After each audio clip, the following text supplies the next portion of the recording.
अंदर हज़रत आदम अलैहिस्सलाम के उन दो बेटों का भी जिक्र है कि जिसमें एक बेटे ने दूसरे को कत्ल कर दिया था। उसने जब उसको कत्ल किया और कत्ल की बुनियाद जो यहाँ बयान की गई वो हसद है।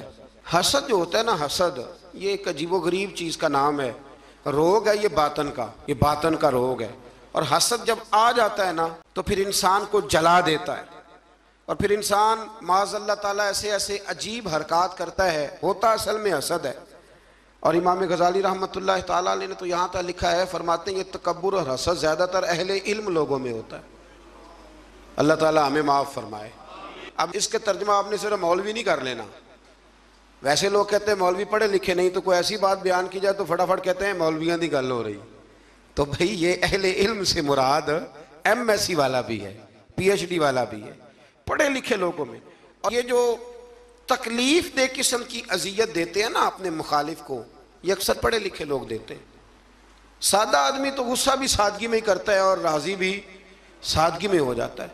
तो वो हसद की बुनियाद पर काबिल ने हाबिल को कत्ल कर दिया। तो आगे कुरान मजीद ने जो उसलूब बयान किया वो बड़ा और ज़्यादा नसीहत आमोज़ है। जब कत्ल किया तो अब क्या करे, भाई की लाश को उठा के फिर रहे हैं कि इनका किया जाए। तो उनको दफन करने का तरीका कव्वे ने सिखाया।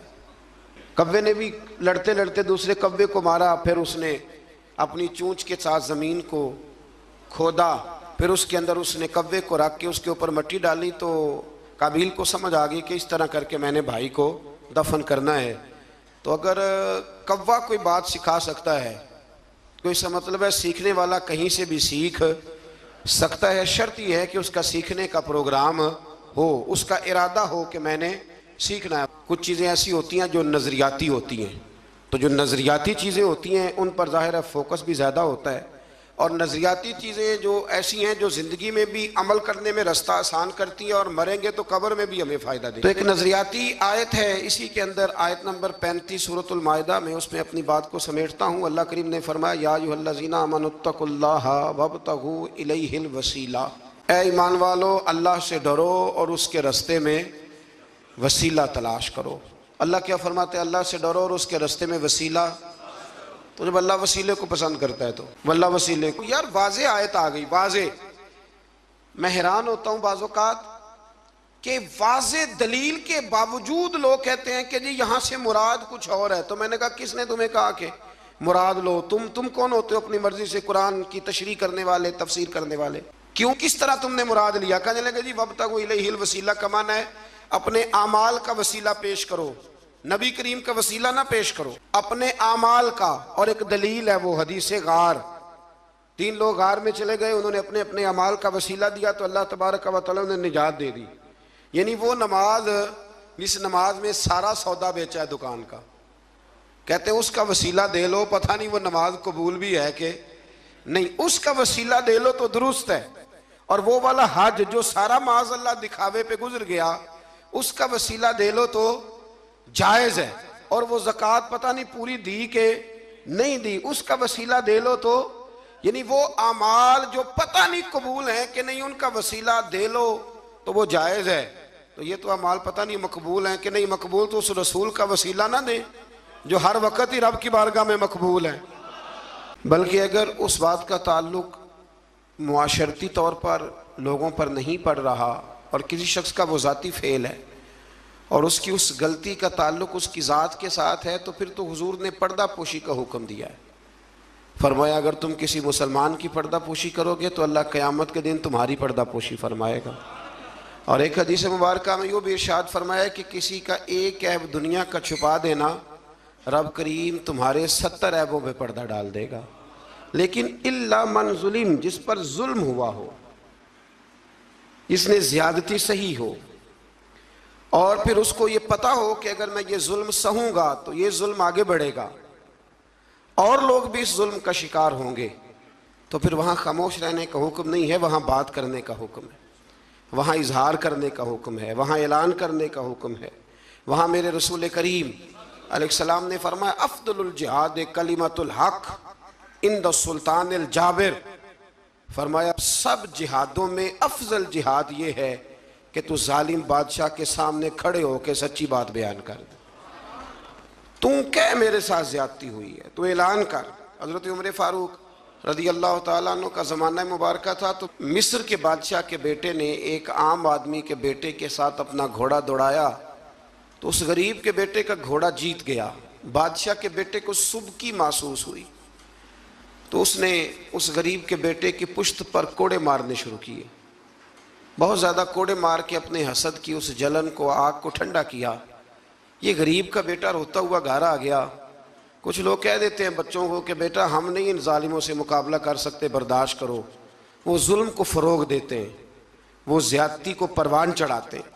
इस तरह लोगों के हाथ भी खुलते हैं और जालिम ज़्यादा से ज़्यादा जुल्म करने पर माज़अल्लाह आमादा होता है। जब बेटे ने आके घर बताया ना उस गरीब को कि गवर्नर साहब के बेटे ने मेरी पुश्त पे दुर्रे मारे हैं, तो उसने कहा बेटा मेरे साथ घोड़े पे बैठो। कहा अब्बा जी कहाँ जाना है? तो कहा बेटा ये जुल्म का दौर नहीं, ये उम्र का दौर है। खामोश रहना जुल्म रहेगा, मेरे साथ चलो, मदीना शरीफ चलते। रात का वक़्त था, जनाब उमर सोए हुए थे। उस फरियादी ने दरवाजे पे आके सदा लगाई तो कमाल ही कर दी। उसने कहा उमर बाहर निकलो, ये सोने का वक्त नहीं। जब जुल्म होने लगे दुनिया में तो बादशाह सोया नहीं करते, बाहर आओ। जनाब फारूक आदम बाहर आए तो उसने कहा उमर हमारी गलती क्या है कि हम गरीब हैं? गलती है कि हम तंगदस्त हैं, मजबूर हैं। देखो मेरे बेटे की पुश्त का क्या हाल किया। हजरत उमर ने उसी वक्त बंदे दौड़ाए, फरमाया पकड़ के लाओ गवर्नर को भी और बेटे को भी। दोनों बाप बेटा आए तो कहा बेटा जब इसने तेरी पुश्त पर दुर्रे मारे थे तो तू अकेला था? कहा हाँ। फरमाया अब तो सारा दरबार सजा है ना, तू सबके सामने दुर्रे मार।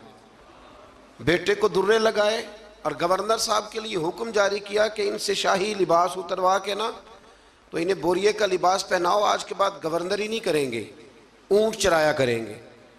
लोगों ने कहा हुजूर गवर्नर साहब का क्या कसूर है, गलती तो बेटे की थी। फरमाने लगे इसी का तो कसूर है, इसी ने तो उसके दिल में ये बात डाली है कि तू गवर्नर का बेटा है। किसने उसके दिल में ये बात डाली कि तू गवर्नर का बेटा है? जुल्म को फरोग उन लोगों ने दिया है जो जुल्म सहने लगे। जुल्म को फरोग उन लोगों ने दिया है जो महंगाई पर खामोश रहते। दुनिया में कतील उसका मुनाफिक नहीं कोई जो जुल्म तो सहता है बगावत नहीं करता। दुनिया में कतील उसका मुनाफिक नहीं कोई, ये सबसे बड़ा जालिम है जो जुल्म सहता है और लोगों को भी मशवरा देता है इस दौर में कुछ नहीं हो सकता लिहाजा चुप कर जाओ। कोई एक तो बोलेगा ना। यार मैं हैरान होता हूँ कभी कभी, यानी जमाना बीत गया ना हमें ये कहते हुए कि पाक चीन दोस्ती जिंदाबाद, और उस नाम पर हमने चीनियों को आम वीजे दिए और बगैर किसी तफ्तीश के उनको हमने परमिट जारी किया यहाँ आने जाने के, और उन्होंने ये हाल किया है कि बीसियों के हिसाब से हमारी बेटियां ले जाके बेचनी शुरू कर दी। किधर गया हमारा सिफारती मौकफ और कहाँ गया हमारा वो विजन जिसमें हम कहते थे हम बराबरी की बुनियाद पर लोगों के साथ वक्त गुजारेंगे। ये बराबरी की बुनियाद है, ये बराबरी की बुनियाद है। और टीवी रोज खबर ब्रेक कर देता है कि 2 बच्चियां और सामने आ गई हैं जिनके साथ ये जुल्म हो रहा है। हुकूमती नुमाइंदों में से किसी ने आगे बढ़ के बात क्यों नहीं की, इस पर गुफ्तगू क्यों नहीं की गई और एहतजाज क्यों नहीं रिकॉर्ड कराया गया? उन बच्चों को गिरफ्तार कर लिया गया है, लोगों को दिखा दिया गया है, लेकिन हमने बड़े लोग गिरफ्तार होते भी देखे और फिर रातों रात वापस जाते भी देखे। ये हमने रंग देखा, किसी की दियत चली गई और किसी का कुछ चला गया, लेकिन ये जुल्म की रात ज़्यादा देर तक चलेगी नहीं। ये याद रखें, जुल्म जब बढ़ जाता है तो फिर मिट जाता है, फिर वो ख़त्म हो जाता है। लेकिन मैं आपसे गुजारिश करूँगा, रमज़ान अल मुबारक में कुरान मजीद का 6ठा पारा पहले नंबर पर हमें कहता है जुल्म सहना छोड़ दो। जालिमों के साथ मवाफ़क़त करना, मुताबकत करना, उनके साथ प्यार करना ये छोड़ दो। जालिमों की दोस्ती अच्छी नहीं होती। इससे आगे जब हम बढ़ते हैं तो अल्लाह तबारक व तआला ने एक गिरोह का जिक्र किया है। इसके बारे में फरमाया कि वो अल्लाह और उसके रसूल के साथ कुफ्र करते हैं, और एक बड़ी अनोखी बात बयान की है। फरमाया वो कुफ्र भी करते हैं और वो अल्लाह और उसके रसूलों के दरमियान फ़र्क भी करना चाहते हैं। वो इरादा रखते हैं कि अल्लाह और अल्लाह के रसूलों के दरमियान फ़र्क कर दें, जुदाई पैदा कर दें। फरमाया उनका कहना यह है कि वो बाज़ रसूलों पर ईमान लाते हैं और बाज़ के साथ कुफ्र करते हैं। फरमाया ये लोग काफिर हैं और इनकी बातें रब करीम के लिए काबिल कबूल नहीं है, ये इनका रवैया अहले इस्लाम के लिए काबिल कबूल। और इन लोगों के बारे में अल्लाह करीम ने फरमाया उलाइका हुमुल काफिरून हक्का। फरमाया ये जो है ना कुछ रसूलों को मानते हैं, कुछ को नहीं मानते, और अल्लाह और उसके रसूल के दरमियान जुदाई करना चाहते हैं। फरमाया ये पक्के काफिर हैं, पक्के काफिर हैं, पक्के, ये बड़े पक्के। हमारे बरेली शरीफ में एक उस्ताद हुआ करते थे, हज़रत अल्लामा बहाउल मुस्तफ़ा साहब किबला, मौलाना अमजद अली आज़मी साहब रहमतुल्लाह तआला अलैह के छोटे साहिबजादे थे, वो अभी भी पढ़ाते हैं बरेली शरीफ में, जिन्होंने बहार शेर लिखी है। तो वो कहा करते थे कुछ काफिर होते हैं, कुछ सुपर काफिर होते हैं। हमने उनसे कहा जनाब ये सुपर काफिर कौन से होते हैं? कहते हैं काफिर तो वो होता है ना जो अल्लाह रसूल को मानता नहीं, और सुपर काफिर वो होता है जो कहता है रब अलहदा रसूल अलहदा, बिल्कुल इनको करीब नहीं होना चाहिए। फरमाया ये सुपर काफिर है, इसलिए कि कलमा पढ़ के भी वो बात करता है जिसका कोई वजूद मौजूद है। अल्लाह ताला समझने की तौफीक अता फरमाए। इससे फिर थोड़ा सा जब हम आगे बढ़ते हैं तो अल्लाह तबारक व तआला ने हज़रत ईसा अलैहिस्सलाम का जिक्र फरमाया है कि हज़रत ईसा अलैहिस्सलाम को अल्लाह तबारक व तआला ने आसमानों पे उठा लिया।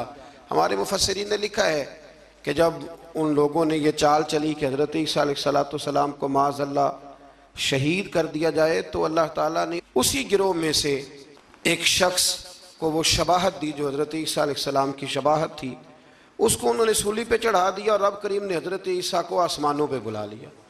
हज़रत ईसा चौथे आसमान पर मौजूद हैं और ज़िंदा हैं, वो तशरीफ़ लाएंगे। और मेरे रसूल पाक ने फरमाया वो मेरी मस्जिद में नमाज़ पढ़ेंगे और वो यहाँ आएंगे, उम्मत मुस्लिमा की रहनुमाई करेंगे, और फरमाया अपने कलमे को फ़रोग़ नहीं देंगे, मेरा कलमा पढ़वाएंगे लोगों। और फरमाया जब वो नमाज़ पढ़ेंगे ना तो इमामत भी मेरी उम्मत का इमाम करेगा। तो हज़रत ईसा अलैहिस्सलाम का तशरीफ़ लाना यहाँ बयान किया गया। पर यहाँ अल्लाह ताला ने अपने बहुत सारे रसूलों के नाम ले ले के जिक्र फरमाए, और फरमाया कुछ नाम ऐसे हैं जो हमने बतला दिए हैं और कुछ नाम ऐसे हैं जो बतलाए, तो जो नहीं बतलाए उन पर भी ईमान लाना है और जो बतला दिए गए उन पर भी ईमान लाना है। यहाँ इस बात का बड़ी वजाहत के साथ जिक्र फरमाया गया। फिर अल्लाह तबारक व तआला ने आगे जाके बाद ऐसी बातें जो पहले भी हम मुलाहिज़ा कर चुके हैं उन बातों को बयान फरमाया, और हज़रत ईसा अलैहिस्सलाम के बारे में ख़ास करके जो ईसाइयों का अकीदा है माज़अल्लाह ताला। मैंने जब हज़रत उज़ैर अलैहिस्सलाम का जिक्र आया था ना तीसरे पारे में, तो मैंने वहाँ भी ये बात अर्ज़ की थी कि जब अंबिया किराम अलैहिमुस्सलाम की बहुत ज़्यादा शानें लोग देखते हैं ना, तो कुछ लोग गुलूफ़ करते हैं। तो गुलूफ़ का माना ये होता है कि वो वहाँ तक बात ले जाते हैं जहाँ तक जा सकती नहीं। जब हज़रत उज़ैर अलैहिस्सलाम 100 साल तक सोए रहे और बेदार हुए तो यहूदियों ने उन्हें अल्लाह का बेटा कहना शुरू कर दिया। माज़ यही हाल हज़रत ईसा अलैहिस्सलाम के साथ हुआ कि जब हज़रत ईसा बगैर वालिद के पैदा हुए तो लोगों ने माज़अल्लाह उन्हें अल्लाह का बेटा कहना शुरू कर दिया। ये गुलूफ़ है, ये वो जुल्म है अकीदे के साथ।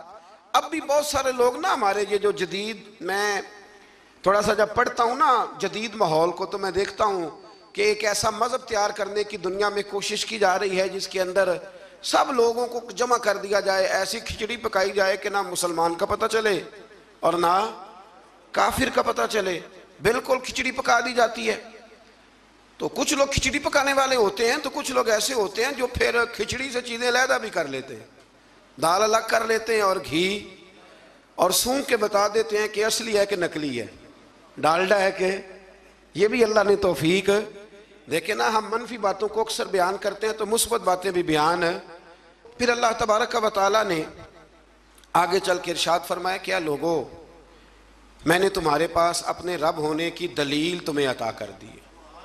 कोई शख्स जब कोई दावा करता है तो लोग उससे दलील पूछते हैं।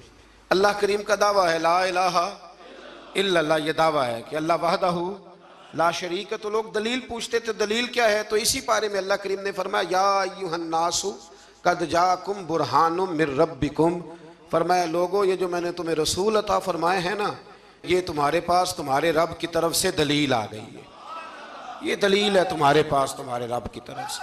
हज़रत अब्दुल्ला इब्न रवाहा रदी अल्लाह ताला अन्हु फरमाया करते थे कि हुजूर कोई मौजज़ा ना दिखाते, ना चांद को तोड़ते, ना सूरज को मोड़ते, ना रसूल करीम अलैहिस्सलाम पत्थरों से कलमा पढ़वाते, ना दरख्तों से सजदा करवाते, ना मुबारक उंगलियों से चश्मे जारी होते, हुजूर कुछ ना करते।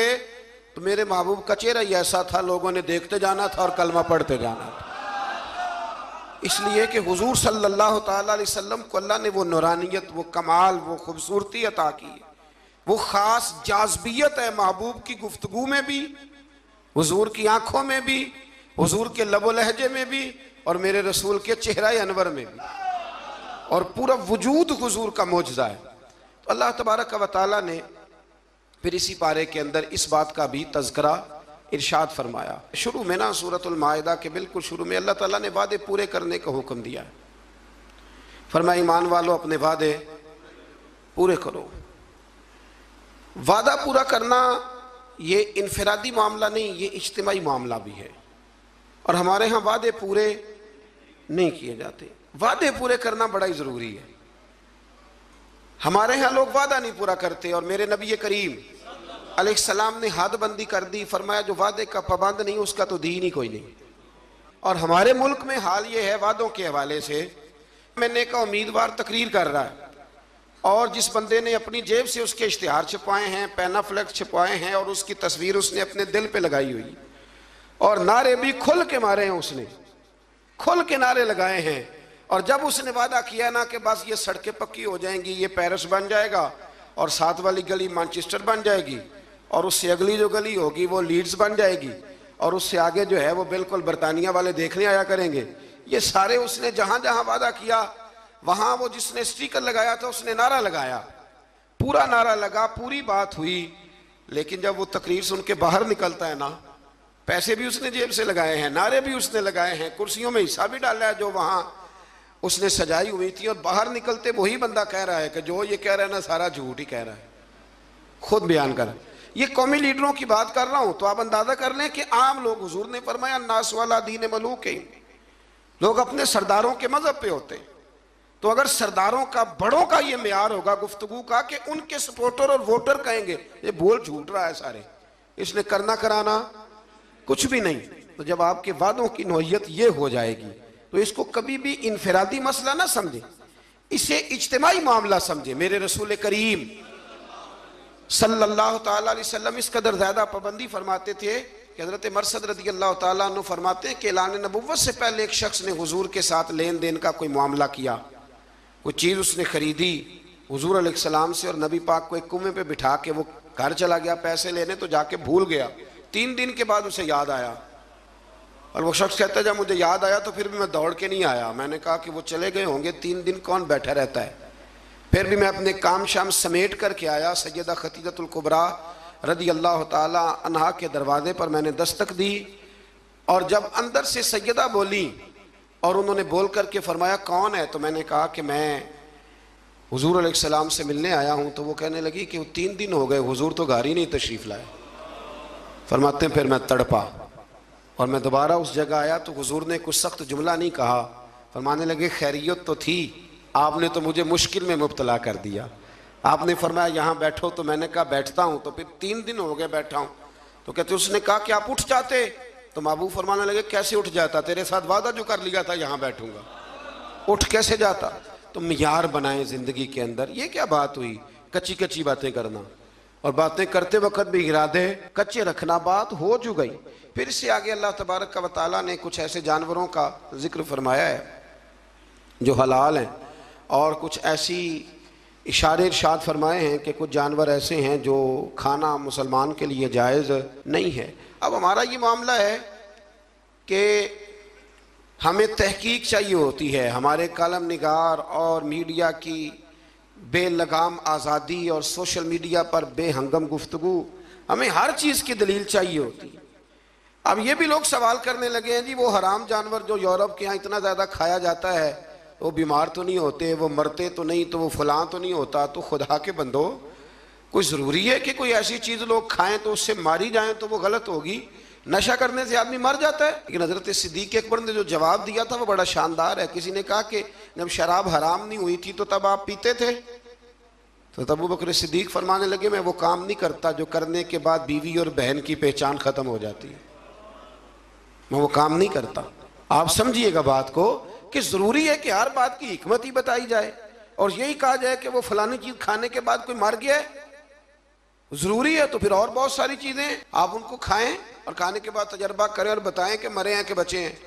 तो ये बेहंगम आज़ादी बेहंगम गुफ्तगू को जन्म देती है।